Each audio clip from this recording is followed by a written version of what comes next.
Boa noite, igreja. Como diz o presbítero Vanderlei, a vista daqui está linda. Eu acho que faz tempo que eu não vi a igreja tão cheia.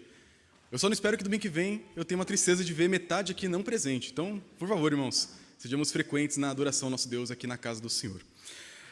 O texto da mensagem dessa noite, da exposição dessa noite, está no Evangelho de Marcos, capítulo 6. Marcos 6, do versículos 14 a 29.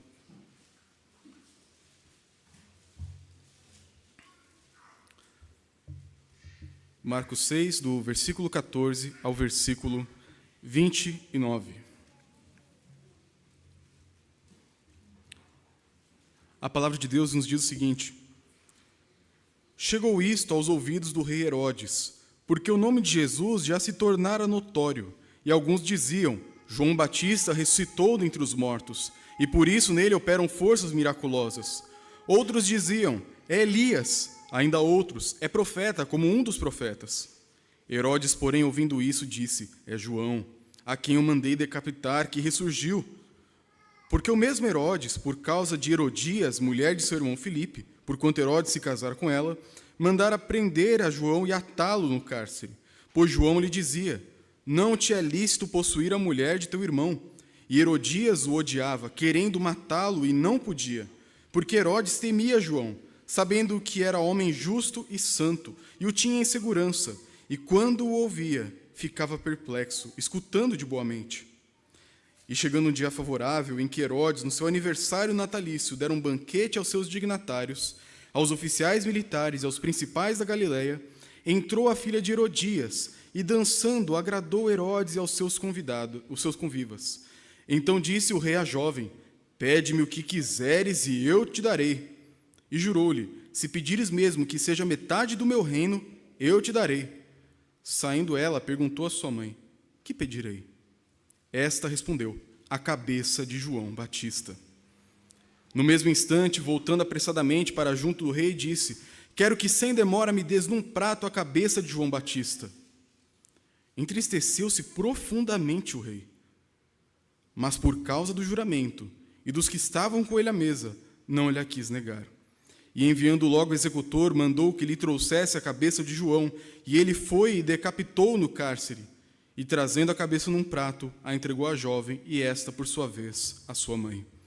Os discípulos de João, logo que souberam disto, vieram, levaram-lhe o corpo e o depositaram no túmulo. Até aqui a leitura da palavra. Vamos orar mais uma vez. Senhor, tem misericórdia de nós.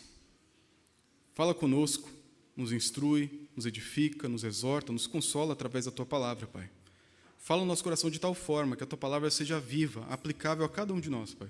Que ninguém que está aqui hoje saia daqui sem pensar em como a Tua palavra impacta o seu viver, a sua postura diante do Senhor e diante do mundo que nos cerca. Nos ajuda, Senhor, a enxergar o mundo e a Tua palavra com os olhos do Senhor. É o que pedimos em nome de Jesus. Amém. Meus irmãos, temos seguido, desde o começo desse ano praticamente, a exposição do Evangelho de Marcos. Até aqui vimos muitas coisas. Vimos Jesus ensinando, pregando, curando, expulsando demônios, fazendo todo o seu ministério. Vimos na semana passada Jesus pegando aqueles 12 homens que ele escolheu para caminharem com ele e agora enviando eles à sua grande missão: pregar, expulsar demônios e curar pessoas. E eles foram e cumpriram essa missão. Só que, de maneira estranha, talvez pelo menos numa primeira vista, Marcos coloca no meio dessa história do envio dos apóstolos, que logo na sequência, no versículo 30, eles voltam contando um relatório. No meio dessa história, que parece que não tem nada a ver com João Batista, Marcos insere uma história na qual nós temos o relato da morte de João e como a morte dele trazia fantasmas à mente de Herodes. E por que disso? Talvez a gente poderia pensar, Marcos estava escrevendo e lembrou que naquela época, mais ou menos, tinha a morte de João e era melhor encaixar ali. Então ele pegou, colocou uma folha ali no meio e preencheu. Nada disso. Marcos escreve como um excelente escritor a sua obra com um arranjo muito poético. Se você lembrar bem, há pouco tempo atrás, nós vimos a história da filha de Jairo. Uma menina de 12 anos que estava enferma para a morte, seu pai vem pedir a ajuda de Jesus, e no meio do processo temos uma história no meio do caminho. Uma história de uma mulher enferma há 12 anos.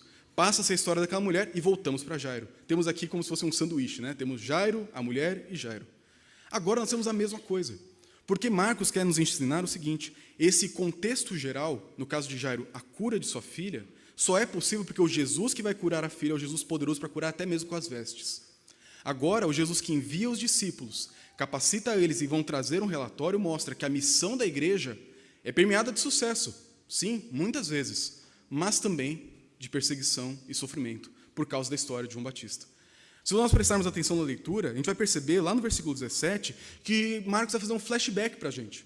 Ele vai mostrar uma coisa que já aconteceu há um certo tempo. Não é que João Batista morreu nesse exato momento, mas que agora é a hora apropriada de falar sobre isso. Porque nesse momento ele quer nos mostrar que a igreja que prega, que triunfa em equipe, com coragem, com ousadia, como vimos semana passada, a igreja que é bem-sucedida, como vimos semana passada, também pode passar por perseguições, sofrimentos, à semelhança dos apóstolos, de João Batista e principalmente de Jesus Cristo.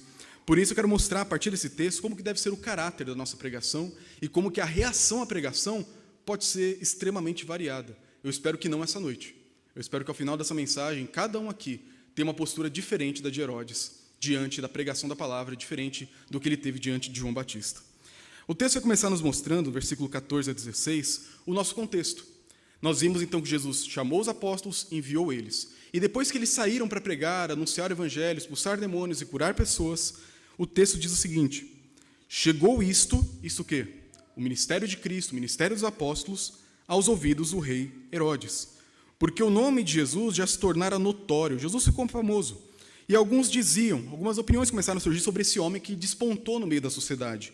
Alguns diziam, é João Batista, ressuscitou dentre os mortos e por isso nele operam forças miraculosas. Esse aqui talvez fosse um grupo um pouco místico. Eles olhavam para Jesus e pensavam, ser humano nenhum consegue fazer o que Jesus faz. Logo, o maior pregador da nossa época, que todo mundo conhecia, João Batista, morreu e agora ressurreto, ele transcendeu a humanidade. Ele está no novo patamar. E porque ressuscitou, ele pode fazer agora poderes, curas e milagres. Uma percepção completamente equivocada. Nós, quando olhamos para o Evangelho, percebemos que João Batista não fez nenhum milagre. Nós não temos relatos de João curando, fazendo nada de extraordinário, a não ser da pregação dele, que por si só já era extraordinário o suficiente. Não vemos João Batista impondo mãos sobre enfermos, expulsando demônios, fazendo nada disso. Ele apenas pregava. Só que a crença das pessoas um pouco mais místicas é, se alguém faz o que Jesus faz, é porque a pessoa transcendeu o nível da humanidade. Eles estão meio certos e completamente errados. De fato, Jesus ele é muito mais do que um ser humano, mas nada menos do que isso. Jesus ele é perfeitamente humano e perfeitamente Deus. Ele não precisa ressuscitar para ter poder. Ele já tem poder por quem ele é. Então era uma opinião errada. Outros, por outro motivo, no versículo 15, diziam, é Elias. Por que diziam isso? Porque o texto que nós lemos agora há pouco em Malaquias 4 diz que antes do grande dia do julgamento, o dia de acerto de contas cósmicos, o grande dia do Senhor, Deus enviará o Elias, que se você se lembra bem da história, não passou pela morte. Não temos um cemitério onde há a plaquinha ali, aqui jaz Elias. Elias foi arrebatado ao céu no redemoinho, e do céu, alguns judeus acreditavam, ele desceria novamente, sem passar pela morte, e continuaria seu ministério. Só que o próprio Jesus deixa claro em outras partes, não é exatamente o que vai acontecer. O Elias subiu de alguma forma misteriosa, o corpo dele foi levado pelo Senhor, teve uma morte pacífica no processo, mas agora esse Elias que viria seria alguém no poder e no espírito, na capacidade, na missão de Elias. Alguém poderoso em palavras e obras. E essa pessoa, Jesus mesmo diz, é o João Batista. Então eles quase acertam, mas não entendem ainda quem é Jesus. E por fim, alguns outros falam que são outros profetas, mas por fim aparece Herodes, aquele que ouviu essa notícia de tudo que Jesus fazia e pregava, e no versículo 16 diz, Herodes, porém, ouvindo isso, disse, imagina aqui tremendo de medo, é João, a quem eu mandei decapitar, que ressurgiu. Percebe aqui a contradição. Ele imaginava aqui que ele fosse talvez um fantasma, alma penada que voltou agora para se vingar de Herodes. Herodes é um personagem completamente complicado. A Bíblia não descreve muitos detalhes da vida dele, mas eu gostaria que você entendesse informações históricas para entender o personagem da Bíblia. Esse Herodes aqui é o Herodes Agripa. É o filho do Herodes o Grande, aquele que mandou matar os bebês todos de Nazaré para ver se ele se livrava de Jesus, de Belém, na verdade. Herodes o Grande, aquele grande perseguidor que matou filhos, matou pessoas da própria família para garantir o seu poder, que matou vários bebês recém-nascidos para, de alguma forma, garantir o seu poder. Aquele homem maluco, sanguinário, morreu. Graças a Deus por isso. O problema é que surgiram seus filhos. E um era pior do que o outro. E esse Herodes Agripa aqui, ele é chamado ironicamente de rei aqui no texto, mas ele não era rei coisa nenhuma. Ele era um tetrarca. O tetrarca era aquele que cuidava de um quarto, de um pedacinho de uma província romana. Ele era inferior E o Marcos aqui fala ali de rei meio que zombando, disso, o rei Herodes, né? O tetrarca, cuidava de um bairro ali na Galileia, que se achava muita coisa. Esse Herodes que aparece agora, ele era um personagem extremamente complicado. Esse Herodes, ele era filho de um homem louco, e ele mesmo não era muito diferente. Ele tinha um irmão chamado Filipe, e ambos se casaram, ambos tinham suas famílias. Em determinado momento, talvez uma festa de família, começou uma certa troca de olhares entre ele e a esposa do seu irmão Filipe. Os dois começaram a se envolver num caso, mas era uma completa loucura. E então esse Herodes se apaixona pela sua cunhada, a Herodias, que era, na verdade, até uma prima dele, se a gente fosse fazer a conta certinha da família. Ele se apaixona por ela, que é esposa do seu irmão, e por conta desse caso extraconjugal dos dois, eles abandonam seus cônjuges, a sua esposa e seu marido, o irmão de Herodes, e se casam. Eles eram, de certa forma, judeus, mas não eram judeus de fato. Eles falavam que eles eram os reis dos judeus, mas etnicamente não eram totalmente judeus. Então era uma completa confusão. O ponto aqui é que se o Filipe tivesse morrido, se o Herodes estivesse solteiro, ele até poderia, como judeu, debaixo da lei de Moisés, casar com a esposa do seu irmão, pela lei do levirato, para suscitar descendência ao seu irmão falecido que não pôde ter filhos. Mas não é o caso aqui. É um adultério, um abandono de cônjuge de forma ilícita, no qual há uma união que não é permitida pela palavra de Deus, e agora o João Batista vai lidar com isso. Então Marcos nos traz agora para um flashback. Ele nos conta a história desse grande profeta João Batista e como a vida dele serve de modelo para o trabalho, para a missão da igreja. Tanto quanto os apóstolos, no sucesso e nas ênfases, também João Batista na perseguição e no sofrimento. A partir do versículo 17, nós temos a história da morte de João, do assassinato dele. O versículo 17 diz: porque o mesmo Herodes, por causa de Herodias, mulher de seu irmão Filipe, já vimos a história, porquanto Herodes se casara com ela, mandara prender a João e atá-lo no cárcere. Pois João lhe dizia: não te é lícito possuir a mulher de seu irmão. E Herodias o odiava, querendo matá-lo e não podia. Porque Herodes temia João, sabendo que era homem justo e santo, e o tinha em segurança, e quando o ouvia ficava perplexo, escutando de boa mente. Então a gente percebe aqui um grande problema. O João Batista, que pregava à beira do Rio Jordão, aquele que anunciava que o Cordeiro de Deus viria e de fato chegou, aquele que falava que aconteceria um novo êxodo, uma nova grande salvação, igual foi no êxodo do Egito, só que muito maior. Aquele que prepararia o caminho de Deus, o caminho que Deus trilharia, salvando o seu povo, o caminho de Cristo, agora foi preso. Ele foi retirado dos holofotes públicos e trazido agora para a prisão de Maqueiro, no topo de uma montanha, uma prisão isolada. E naquele lugar ele ficou por causa de uma denúncia pública que João fazia. João não apenas pregava que o Messias viria, ele também pregava contra os pecados da nação. Vimos durante a liturgia, no capítulo 3 de Mateus, que João Batista condenava o pecado de maneira geral. Vinham pessoas comuns e ele falava: arrependei-vos e crede no Evangelho, porque é chegado o reino dos céus. Vinham soldados e ele não ficava com medo de policial, não. Ele falava para eles: vocês têm que se arrepender também. E eles respeitavam João e falavam: mas como, João? E João falava: você deve se contentar com seu soldo, não abusar da autoridade e fazer um trabalho digno. Vinham os fariseus hipócritas perto dele e falavam: o que vocês vieram fazer aqui?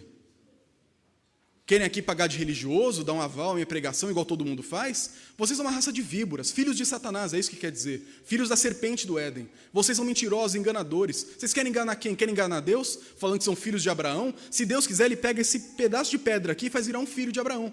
Mas de você com coração de pedra, ele não faz nada. João era duríssimo na sua pregação. E quando Herodes, Agripa, se casa com a mulher do seu irmão, João não se poupa de criticar isso também. João, como bom profeta, ele criticava o erro não simplesmente para lacrar, como a gente diz no dia de hoje, para mostrar que ele fala mesmo, doa quem doer. Não isso, mas porque ele queria mostrar para a nação o caminho de Deus é um caminho de justiça. E ele começa a falar: Herodes, o grande Herodes, que governa assim 1/4 da província romana aqui, ele está em uma relação incestuosa, adúltera. Este homem se casou com a esposa de seu irmão Filipe, e todos nós sabemos que não foi por causa de morte, não foi por causa de adultério, não foi por causa de abandono, não foi por nada do que a lei de Deus permite. Os dois se envolveram numa relação extraconjugal e agora estão unidos. Pense você sendo governador, ouvindo um profeta como João, que todo mundo vinha ouvir ele de todos os lugares, falando mal de você para todo mundo. Pense hoje como se fosse o maior influencer do Brasil. Eu não sei quem é, também não tenho muita vontade de saber. Mas pense na pessoa, a voz mais influente do Brasil. O canal de notícias principal, aquela pessoa que no horário nobre abre a boca e fala: boa noite, e todo mundo ouve o que quer dizer. João Batista. E João Batista fala: o governador da nossa província é um adúltero. E a esposa dele é uma adúltera. Não ia durar muito tempo para alguma coisa ser feita. E João, então, por conta da fama dele, do que ele falava para a nação que os reis faziam, agora o povo todo via o pecado da liderança e ficava indignado com aquilo. Então, para silenciar a notícia, a propaganda contra o Herodes prende João, tira ele de cena. E agora João, na prisão, continua fregando. Não muda de postura. Não é porque ele foi levado para a delegacia, não é porque ele foi preso, não é porque ele sofreu perseguição que ele vai mudar a pregação. A pregação de João é uma pregação fiel, doa a quem doer. E aqui nós já temos uma primeira lição para todos nós como discípulos. Vimos semana passada os estímulos, a vitória, o sucesso, mas devemos lembrar que a pregação da igreja apostólica, que segue os passos dos apóstolos e de João Batista, deve ser uma pregação fiel. E quando eu digo isso, tem muitos pregadores que até bem intencionados falam mesmo, mas às vezes acabam faltando um certo cuidado. Quando eu digo pregação fiel, doa quem doer, o evangelho puro e simples, sem diluir, sem açucarar, sem nada, eu não quero dizer para nós sermos estúpidos, faltos de sabedoria, falarmos qualquer coisa de qualquer jeito porque está errado, pronto, acabou. Comigo é assim, não tem meio termo, ou está certo ou está errado. Calma.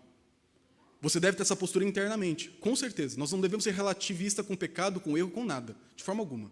Mas na hora de verbalizar, devemos fazer isso de forma sábia e prudente. A Escritura nos diz que o coração do sábio sabe o tempo e o modo. Tem hora certa de falar e tem jeito de falar. E perceba que na vida de João Batista, isso não excluía falar coisas duras contra pessoas poderosas. Por isso, quando a igreja vai pregar o evangelho, ela não deve pregar um evangelho palatável a todo mundo, um Jesus que todo mundo gosta. É muito fácil fazer isso.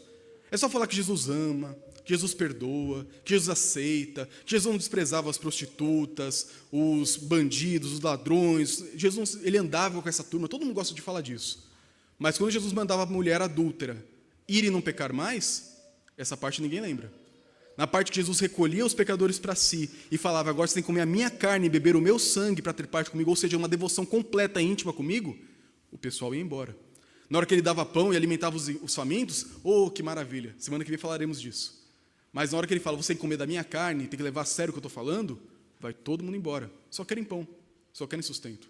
O Jesus bíblico é um Jesus que, sendo fielmente anunciado, ele vai agradar aqueles sedentos de graça, aqueles que percebendo seus pecados querem redenção, mas aqueles que amam seu próprio pecado, que acham que estão muito bem, que Deus é apenas um pequeno acessório na sua vida, esses vão odiar.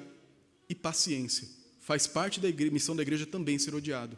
Faz parte do nosso caráter profético como igreja, não apenas apostólico de seguir a doutrina, mas profético de anunciar a doutrina, de, por vezes, sermos odiados, desprezados, vilipendiados, tratados de maneira injusta, omitirem fatos sobre nós, inventarem fatos sobre nós, e então sermos perseguidos. Nós não podemos minimizar em nada o que dizemos, mas devemos saber a hora e o jeito certo de falar, sem minimizar o evangelho. Por isso, só para a gente poder olhar isso antes de poder continuar, você quer compartilhar o evangelho com alguém? Fale do Jesus que ama, do Jesus manso e humilde de coração, amoroso, cordeiro, mas não esqueça também que ele é o leão. Não esqueça também que ele perdoa, mas ele também chama a gente para uma vida de fidelidade e obediência a ele. Jesus prega, crede e se arrependam. Aceitem, vivam em fidelidade, mas mudem de vida. Prega o Jesus verdadeiro. E o resultado, entrega para quem realmente pode produzir, que é o Espírito Santo. Então, João Batista, com esse caráter profético e ousado, ele não diluía a mensagem. Pelo contrário, ele falava a mesma mensagem que falava nas ruas, dentro da prisão.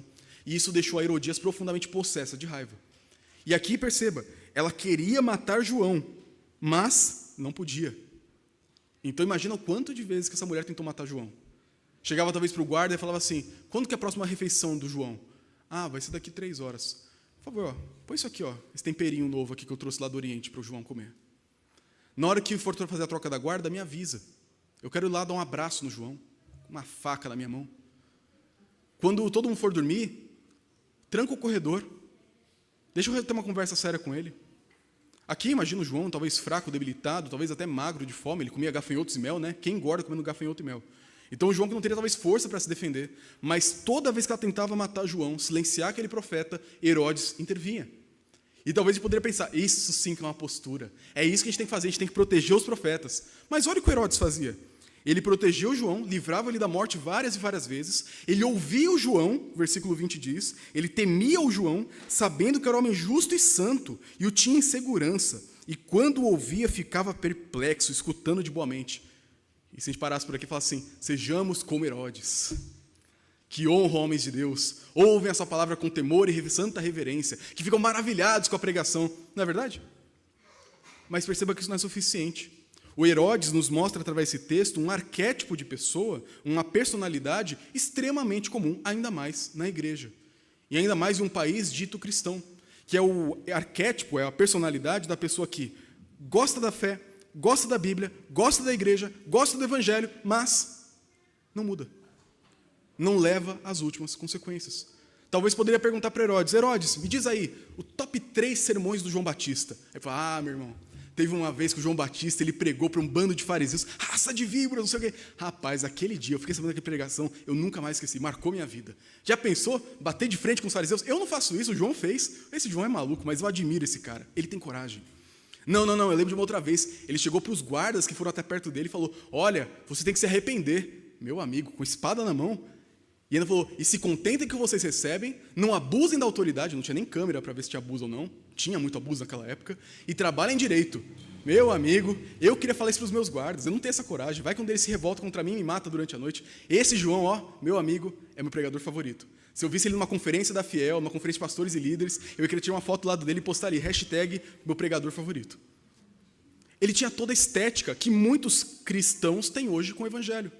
Gosta, respeita, ouve, protege, apoia. Talvez você que esteja me ouvindo aqui hoje seja igual a Herodes e não percebe que é. Se você perguntasse para o Herodes nessa época: Herodes, você acredita de fato no Evangelho, na pregação de João? O que ele ia falar? Claro que sim. Eu protejo, honro, respeito, cuido, livro, eu faço tudo por João. João é meu best, eu amo João. Você sabe, né? Eu tive que prender por conta do problema.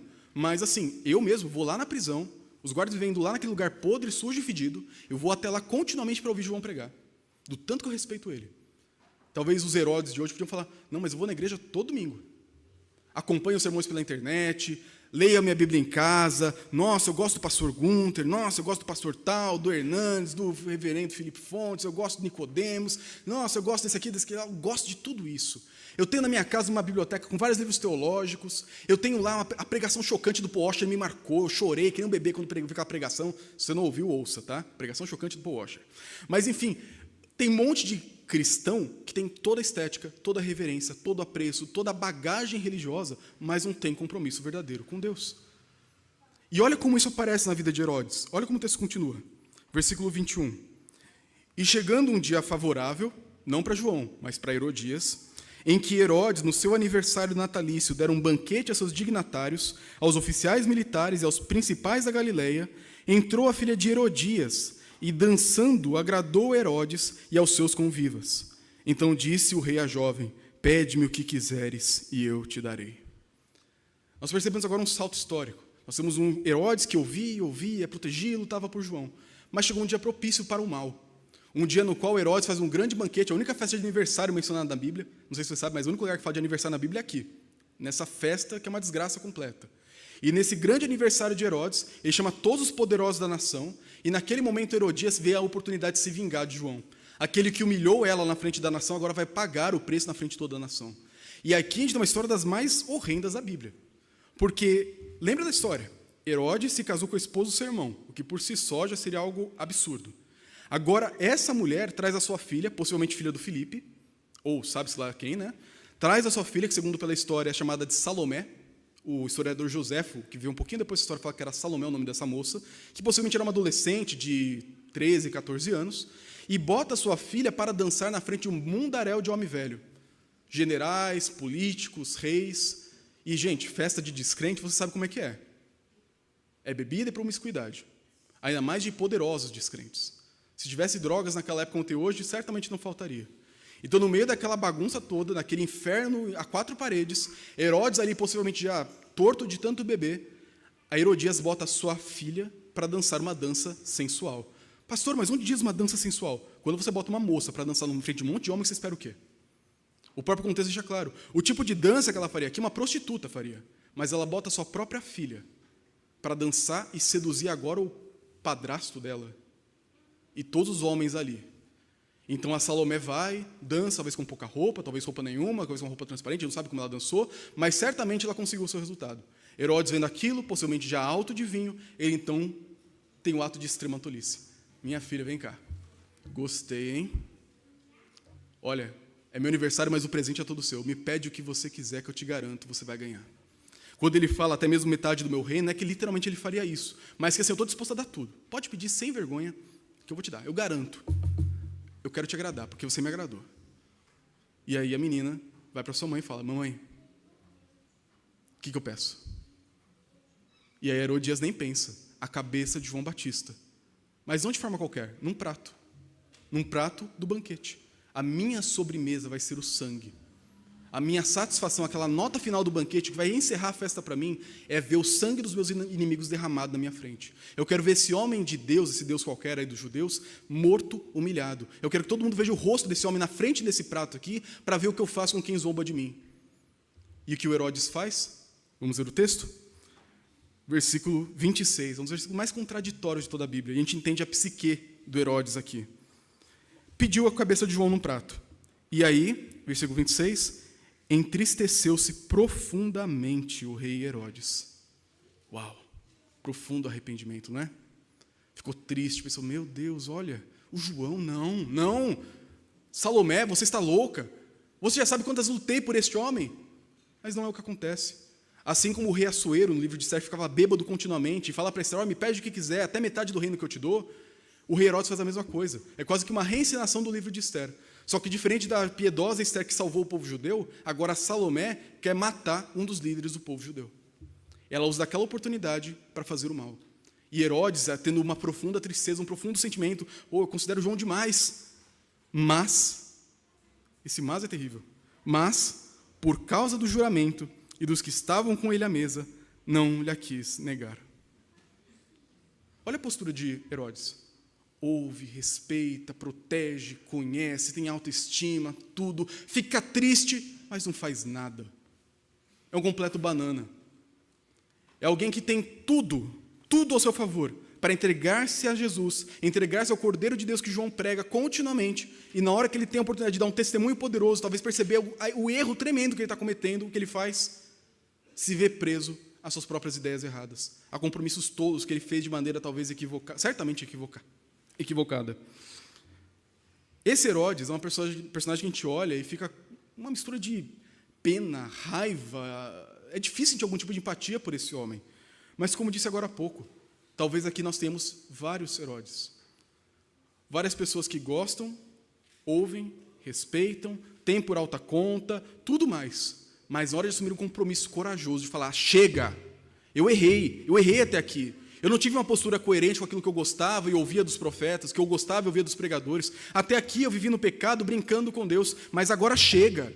Eu não vou chegar nessa ponta. Eu sei que eu prometi metade do reino, mas antes a minha reputação, antes a minha índole, antes o respeito que vocês têm por mim, do que fazer algo contra um homem de Deus. Chega de ser um vira-casaca, chega de ser alguém em cima do muro, chega de negar aquele que eu defendo tanto. Agora é hora de assumir. Eu estou unido a João Batista, eu estou unido à causa do reino dos céus, eu estou unido a Jesus. Chega disso. Se vocês quiserem zombar de mim, zombem. Se quiserem me odiar, me odeiem. Se quiserem rir de mim, riam. Se quiserem fazer o que quiser, façam. Eu não me importo. Tudo tem limite. Eu até aqui estava brincando com João Batista, mas eu não posso mais brincar. A vida desse homem santo, ou esse homem que é temente a Deus, de boa índole, eu não posso fazer isso contra esse homem. Tudo tem limite, chega. Mas não. Ele fica triste, mas, por causa da opinião das pessoas, por causa da aparência que aquilo traria para todo mundo, ele cede e permanece no pecado. E aí o texto continua com o fim de João Batista. Versículo 27. E enviando logo o executor, mandou que lhe trouxessem a cabeça de João. Ele foi, o decapitou no cárcere, e trazendo a cabeça num prato, entregou à jovem, e essa, por sua vez, à sua mãe. Os discípulos de João souberam do que aconteceu lá às quatro paredes, o pessoal contou a história. Disso vieram, levaram-lhe o corpo e depositaram no túmulo. A história de João Batista acaba de uma maneira terrível. O maior dos nascidos de mulher, como Jesus disse, o maior profeta do Antigo Testamento, como a Bíblia nos apresenta, o homem mais digno, mais parecido com Jesus, talvez que pisou nesse planeta, o homem que tinha o coração mais apaixonado por Cristo que já viveu no mundo, morto de maneira covarde e traiçoeira numa prisão para ser humilhado publicamente, por um homem que brincava de gostar de Deus, mas na hora do vamos ver, não assumiu uma postura. Esse texto nos mostra, meus irmãos, além de que nós devemos pregar com coragem, custe o que custar, que por vezes as coisas vão dar errado na nossa perspectiva. A gente pode pensar, com base na passagem passada que vimos na última semana, que se eu pregar, se eu evangelizar, se eu fizer tudo certo, do jeito que Jesus mandou, pessoas vão se converter, multidões virão ao reino dos céus, eu vou curar enfermos, expulsar demônios. E é verdade, isso pode acontecer, isso acontece até os dias de hoje. Mas não é só isso que acontece. O João Batista se torna aqui um arquétipo no meio dessa história toda, essa inserção que João Marcos faz, para que a gente perceba que mesmo fazendo tudo certo, pregando a mensagem pura, com coragem, com ousadia, custe o que custar, por vezes a gente vai fracassar aos olhos humanos. Talvez a gente acabe com uma sepultura comum, humilhado publicamente e morto. E se a gente olhar para a história da igreja, vemos os dois retratos. Histórias de sucesso, de avivamentos, conversões em massa, curas, milagres, a gente vê isso, até hoje. Mas se olharmos para trás também, veremos que, como diz os pais da igreja, que o sangue dos mártires é a semente que fez a igreja brotar. Se a gente olhar para a história da igreja no passado, é uma história cheia de vitória e de sangue, de glória e de lutas. E olhar para essa história como um todo, não apenas a vitória dos apóstolos, mas o fracasso, entre aspas, de João Batista, nos equilibra a visão. Eu não devo trabalhar pelo resultado. Jesus não prometeu resultado nem pelos apóstolos, nem para João. Ele mandou pregar. O que vai acontecer com um, o que vai acontecer com o outro, isso resta a Deus. Lembra quando Pedro, após a sua restauração, Jesus fala que esse aqui vai passar e vai viver muito tempo, falando de João? E aí fica aquela coisa, mas e, na verdade, fala para Pedro, Pedro, um dia você vai ser levado por pessoas que você não conhece, vai para caminhos que você não quer, e assim vai ser o seu final. E aí Pedro fala, mas e o João? Aí Jesus fala, o que te importa dele? Se eu quiser que ele viva para sempre. Então, cuide do seu ministério, deixa eu cuidar de João. Pode ser que você tenha um ministério como o de João. Viveu uma vida longa, quase 90 anos, e morreu velhinho em Éfeso, depois de várias tentativas de morte. Ou você pode ser Pedro, que talvez com seus 50 anos foi crucificado de cabeça para baixo em Roma. Você pode ter os dois destinos. Você pode ter uma vida pacífica e tranquila, você pode ter uma vida de sofrimento e angústias. Ambas são demonstrações públicas e verdadeiras do que é a pregação do Evangelho.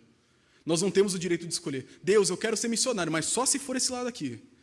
Deus, se for para ser isso aqui, então eu vou ficar aqui. Não, o nosso papel é pregar fielmente.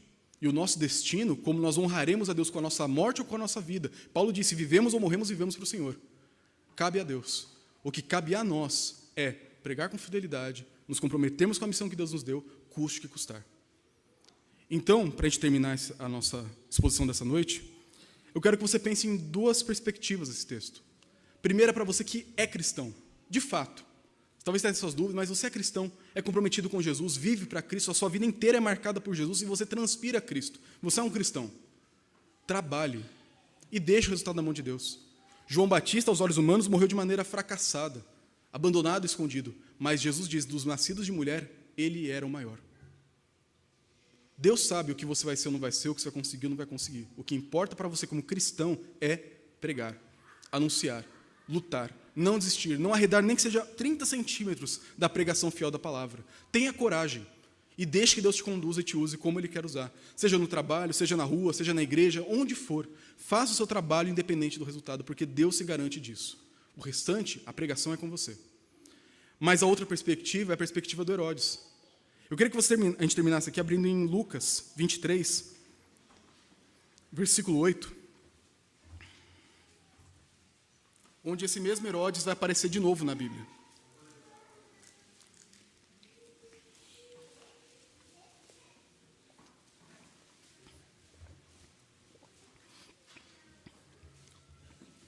Lucas 23, do versículo 8 ao 12. Aqui estamos vendo o julgamento de Cristo. Ele passou por Pilatos, foi enviado agora para Herodes, o mesmo Herodes que acabamos de ver. Herodes, vendo a Jesus, sobremaneira se alegrou, pois havia muito queria vê-lo, por ter ouvido falar a seu respeito. Nós acabamos de ver isso. O esperava também vê-lo fazer algum sinal, e de muitos modos o interrogava. Jesus, porém, nada lhe respondia. Os principais sacerdotes, os escribas ali presentes, o acusavam com grande veemência. Mas Herodes, juntamente com os da sua guarda, tratou com desprezo, e escarnecendo dele, fê-lo vestir de um manto aparatoso, e o devolveu a Pilatos. Naquele mesmo dia, Herodes e Pilatos se reconciliaram, pois antes viviam inimizados um com o outro. Oh, que bonito! O mal se reconciliando, fazendo mal. Que coisa bonita, né? Mas o que a gente perceba aqui nessa passagem é que o Herodes, que um dia brincou com João Batista, é aquele que brinca com Jesus. Se você hoje despreza a pregação que você ouve hoje, estou falando literalmente hoje, se você acha, interessante, gostei da mensagem, não gostei muito da mensagem, eu gostei disso, não gostei daquilo, poxa, lembra aquela parte lá que o pastor falou isso? Isso aí foi interessante, né? Eu nunca tinha parado para pensar nisso. Talvez hoje você seja o Herodes, ouvindo, achando legal, talvez lembrando de alguma frase, algum ensino, e é isso. Se hoje você brinca com a palavra e não se compromete totalmente com ela, um dia você vai brincar com Jesus. Se hoje você zomba de uma pregação, de uma leitura bíblica, de uma pregação, do que for, de um profeta, de um mensageiro do rei, quando você estiver diante do rei dos reis, você vai querer brincar com ele. A diferença é que o Jesus que foi humilhado e colocado um manto e zombado naquele dia, ele não vai passar por isso de novo. No dia que você se colocar diante desse rei agora, com as coroas de todos os reinos da terra, o rei dos reis, senhor dos senhores, ele vai te esmagar com uma cana quebrada. Ele vai pisar em você, com ira santa e poderosa que um rei tem contra os seus inimigos. Ele vai destruir Herodes, ele vai destruir Herodias, ele vai destruir você, se você não se arrepender.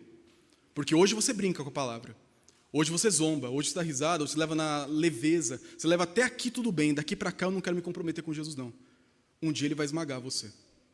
Hoje, esse rei poderoso que um dia vai esmagar os inimigos, ele está estendendo a mão e falando, chega. A menina está te pedindo a cabeça. Você vai dar? Ou vai assumir a vergonha pública de se comprometer com o reino? Você vai mandar matar João Batista? Passar mais um dia, mais 2 dias? Sabe-se lá quanto tempo você vai viver? Relativizando o evangelho? Ou você vai aceitar o convite da graça que está estendido para você hoje? Se Herodes, naquele momento, parasse tudo e se entregasse para Jesus, de maneira alguma seria rejeitado. Jesus fala, todo aquele que vem a mim, de modo algum lançarei fora. Seja Herodes, seja Hitler, seja quem for, contanto que venha. Se hoje você treme diante desse rei, que talvez você tenha brincado até hoje, venha até ele hoje. Para de brincar com Jesus. Ele não é um bobo da corte para você fazer graça dele. Ele é o rei dos reis, senhor dos senhores. Hoje os soldados dele morrem pregando o evangelho. Hoje a igreja dele sofre para defender a verdade que ele prega, que ele viveu para anunciar. Mas vai chegar um dia que ele vai fazer um acerto de contas. E naquele dia o Herodes vai poder fazer um monte de brincadeira. Vai poder falar, não, mas eu considerava, não, mas eu amava. Você vai poder falar um monte de coisa para Jesus. Se não houver um comprometimento que talvez traga vergonha pública, uma identificação pública com ele, você estará nos mesmos lençóis que Herodes, Herodias e Salomé. Venha para Jesus. Ele não vai te rejeitar. Ele é poderoso, bruto, como um leão selvagem, mas ao mesmo tempo ele é manso e humilde de coração. Os pecadores que vêm para ele com lágrimas nos olhos, ele abraça, acolhe, perdoa, salva e nunca mais vai abandonar. Mas aqueles que se acham bom demais, reis demais como Herodes, da própria vida e do universo, vão ter o que merecem um dia. O que todos nós merecemos, só não recebemos por causa da misericórdia de Deus. Por isso, assuma uma postura. Pare de brincar com Jesus, pare de brincar com João Batista, pare de brincar com a palavra de Deus. E se identifique, passe a vergonha pública, bote um ponto final na desobediência, na rebelião contra Deus. Com Deus, ou é tudo ou é nada. Ou você é totalmente dele, ou você não é dele. Assuma essa postura hoje.